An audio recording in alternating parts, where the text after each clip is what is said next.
كنت عم جرب أقوله من كل محصلة إنه ما بعرف ليه كسوري أنا كل حياتي متأثر بالأمور الإقليمية. بس مؤخرا فهمت ليه أنا دائما بدي ينضرب بأي شيء مشاريع بحياتي وجيلنا بده يتأذى من كل اللي عم بصير. فهمت إنه في دولة عاهرة مصرة تدمرنا وتدمر الجيل الجديد ودمرت الجيل اللي قبلنا. يعني دولة كل التقييمات بتدل والتصنيفات بتدل على انه هي دولة عاهرة. وبالكم ما تعتادوا المشهد، في ناس ماتت بلبنان وفي ناس ماتت بفلسطين. أذوا عالم كتير وأذونا على الصعيد المهني وعلى الصعيد الشخصي وعلى جميع الأصعدة.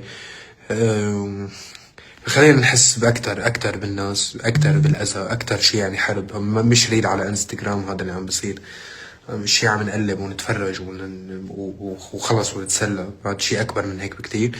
بحبكم كتير وبعتذر على الغياب ويقبرني ربكم.